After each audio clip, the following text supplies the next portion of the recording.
All right, guys, we're kind of throwing a little curveball today. We're going pond fishing. You know, pond fishing is pretty basically just like big reservoir fishing, only that you're standing in one place and making a few, you know, fan casts and just kind of covering water, and that's all we're going to do. So I'm looking forward to it. I don't have much. I just brought a handful of rods. Brought my boots just in case we need to get wet. Brought me a little small tackle bag. And we're kind of top to bottom. We got a frog tied on, got a little small crankbait, a chatterbait for the middle section, and a little shaky head, little jig head worm for the bottom. So we're gonna keep it real simple. We got pliers, we've got scissors, we've got a handful of baits. Hopefully, see if we can't find something. I try to keep it really, really simple. I'm not gonna bring a whole lot of different baits. Like I said, I'm gonna bring me something I can chunk and wind, which is either a spinnerbait or a chatterbait. Carry me a crankbait, a little small shallow diving crankbait, little jig head worm, or a Texas rig worm, whichever you prefer. You know, a lot of times you'll see like a little matted up grass patch or something down the bank. You can throw that frog. Look, man, just sit in a spot and just cover it real good. You know, just make a lot of fan casts. Just cover that little area real good, and we'll move the boat and we'll move it right on down the bank here.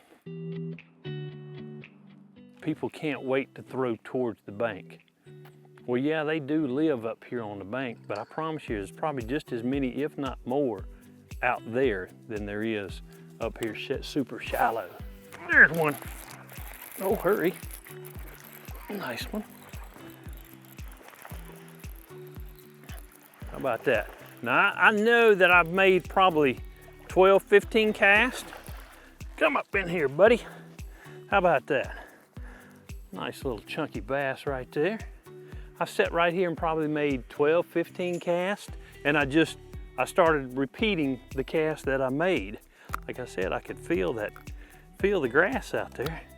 Got that one with the old new chatterbait, little razor shads. Nice little dude. And be gentle with them when you put them back. Just kind of pitch them out there. Make sure you don't pitch them if they nosedive. They don't nosedive in the stinking mud. What I like to do is when I'm walking the banks is just ease down to about the area that you made your last cast coming down the bank. I always like to make one kind of parallel with the bank, so you know that however far you threw down that way, that's kind of the starting spot that you're gonna go to on your next round of covering water.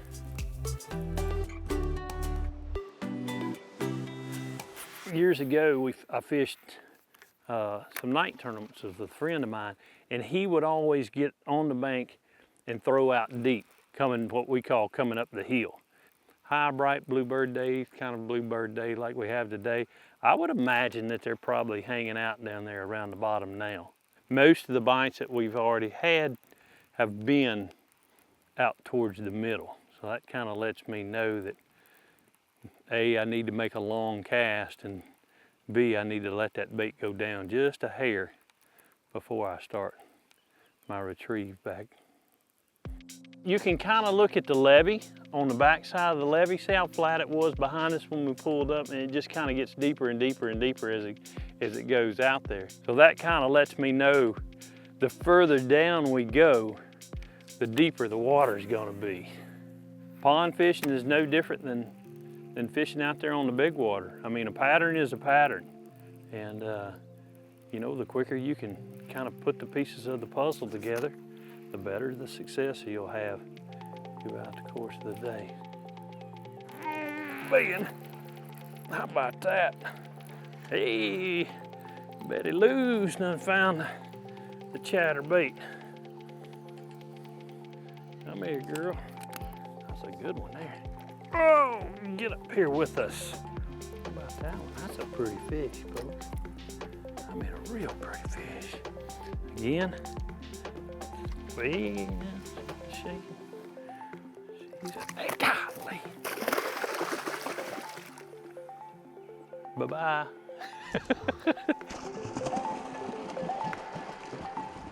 You don't have to get real technical, so to speak. Get you a couple rods that you can do a couple of things with, you know? I mean, I can throw a spinner bait as well as this chatterbait on this particular rod. I got one down there with a shaky head on it. You know, you could throw a drop shot if you wanted to do that on that one. And then I've got me one I could throw, you know, maybe a swim jig, a frog. That's a little chatterbait by Z-Man. I've got a razor shads on the back end of it.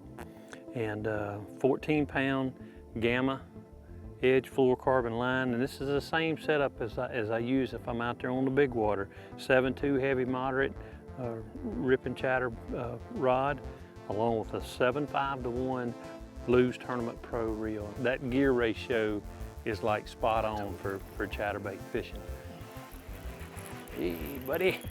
Right out there on the end of the cast, there's a log or a piece of wood out there that I can barely hit. Look at that, that was a old dark fish there. Chatterbait seems to be the deal. Seems to be the deal in this pond. All right, look at that one. Just scoot down there. Let's get us another one. We're fixing to hit us a big one here in a minute.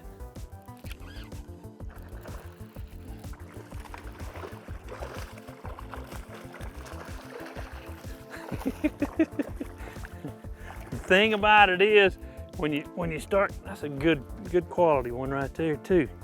The thing about it is, once you get them excited, you know, because I'm pretty sure that's what's happening out here.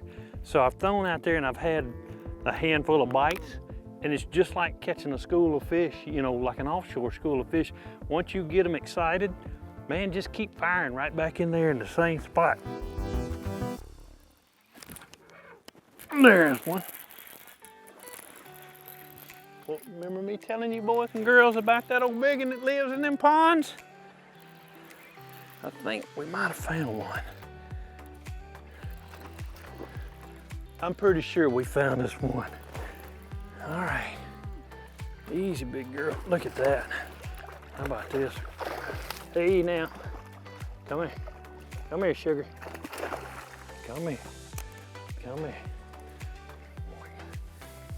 Oh, don't jump on the bank.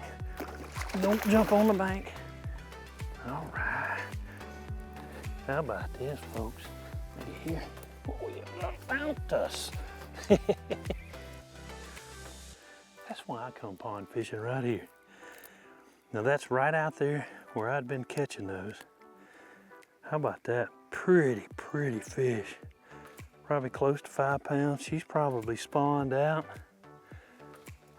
Love that chatterbait, didn't she? We talked about it early, you know, kind of approaching it just like you would a big reservoir.